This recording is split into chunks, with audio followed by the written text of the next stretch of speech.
Today, we're diving into the fascinating world of silver half dollars. These coins aren't just pieces of history, they can also be incredibly valuable. In this video, we'll explore the top 5 silver half dollar coins, uncovering their rich history, unique features, and current market values. Whether you're a seasoned collector or just starting, you're in for a treat. 1979 half dollar. The 1979 half dollar coin is part of the Kennedy half dollar series, which began in 1964 to honor President John F. Kennedy. But here's the catch: by 1971, the U.S. Mint had stopped using silver in these coins. So the 1979 half dollar is actually made of copper nickel, not silver. The coin features the familiar portrait of President Kennedy on the obverse, designed by Gilroy Roberts, with the reverse showcasing the presidential seal, crafted by Frank Gasparo. The 1979 half dollar was minted in Philadelphia, Denver, and San Francisco. But unlike earlier years, these coins were never intended for circulation and were mostly produced for collectors. The 1979 half dollar is composed of 91.67% copper and 8.33% nickel. Despite the nickname silver half dollar, there's no actual silver content in this coin. This distinction is crucial when considering the coin's value, especially for those new to coin collecting. If you're looking for silver content, you'll want to focus on half dollars minted between 1964 and 1970, which contain 40% silver. The 1979 half dollar, however, is part of the modern era of clad coinage, which was introduced to save costs during the rising silver prices in the 1960s. Now, let's talk about the value. As of today, the 1979 half dollar is worth more in collectors' circles than for its metal content. In circulated condition, these coins are typically worth around 50 cents to $1, basically face value. However, if you have a coin in uncirculated or mint state condition, the value can increase. For a 1979 half dollar in mint state graded MS65 or higher by professional grading services, you could be looking at values between $5 to $15 depending on the coin's condition and the specific mint mark. Coins from the San Francisco Mint, especially those with an S mark in improved condition, can fetch a higher premium, sometimes up to $20 or more. 1973 half dollar. The year 1973 was an interesting time in U.S. numismatic history. By this time, silver had been removed from circulation coins for nearly a decade, with the last 90% silver coins minted in 1964. However, the 1973 Kennedy half dollar holds a special place for collectors, primarily because of its unique versions produced in that year. In 1973, the U.S. Mint released Kennedy half dollars as part of the regular minting process. However, none of these coins contain silver for general circulation. The regular business strike coins from the Philadelphia and Denver mints were made from copper nickel clad. So if you're looking for a 1973 silver half dollar, it's important to note that these were not issued for regular circulation. But here's where things get interesting. The U.S. Mint did produce a 40% silver version of the 1973 Kennedy half dollar, but these coins were only available in special sets, namely the proof and uncirculated sets sold to collectors. These sets were minted at the San Francisco Mint and can be identified by the S Mint mark. The silver content in these coins is 40%, making them highly desirable among collectors. The proof coins have a mirror-like finish, while the uncirculated coins from the mint set have a satin finish. Now, let's talk about the design. The obverse features the iconic portrait of President John F. Kennedy, designed by Gilroy Roberts. The reverse displays the presidential seal, a striking image that really stands out, especially on the silver versions of the coin. One thing to keep in mind when examining these coins is the condition. Since these coins were specially minted, finding one in pristine condition isn't too difficult, but there are always varying degrees of quality. So how much is a 1973 silver half dollar worth today? The value of these coins can vary depending on their condition and whether they are proof or uncirculated. As of now, a 1973 S-proof Kennedy half dollar typically ranges from $8 to $20 depending on the condition. Uncirculated versions can be a bit more valuable, often selling for $10 to $25. Of course, these prices can fluctuate based on the silver market and demand among collectors. If you happen to have a 1973 silver half dollar in a sealed set, that could also increase its value, especially if the set is in mint condition. 1980 half dollar. The 1980 half dollar coin is often mistaken for being made of silver, but before we get into its value, let's talk about its history and design. The 1980 half dollar features the image of John F. Kennedy, the 35th president of the United States, on the obverse or front side of the coin.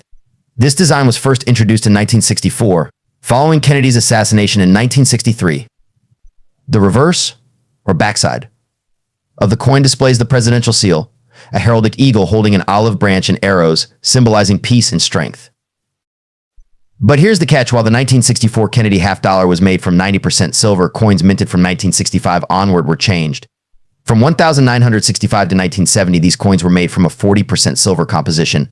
However, starting in 1971, the U.S. Mint switched to a copper nickel-clad composition, removing silver entirely from the regular issue half dollars. By 1980, the half dollar was composed of a copper core with a nickel-clad outer layer, which is why the 1980 half dollar is not actually made of silver. This is a key detail because many people still believe these coins contain silver, which affects their perceived value. So what's the value of a 1980 half dollar? Let's break it down. In circulated condition, most 1980 half dollars are worth face value, which is 50 cents. However, uncirculated examples, especially those in pristine condition, can be worth slightly more, usually around $1 to $2, depending on the market. If you have a proof version of the 1980 half dollar, which was sold directly to collectors by the U.S. Mint, these can be worth between $3 to $5. It's also worth noting that errors in varieties, such as coins with double dies or other minting mistakes, can increase the value significantly, but these are rare. 1971 half dollar. The 1971 Kennedy half dollar coin marks a significant transition in U.S. coinage. Prior to 1971, half dollars contained 40% silver, but starting this year, the U.S. Mint made a major change. Due to rising silver prices and the need to conserve precious metals, the composition was changed to a copper nickel-clad, eliminating silver entirely from circulation half dollars. This decision made the 1971 half dollar the first of its kind without any silver content. However, despite this change, the 1971 half dollar still carried the iconic design featuring President John F. Kennedy on the obverse, created by Chief Engraver Gilroy Roberts. The reverse side displays the presidential seal designed by Frank Gasparro.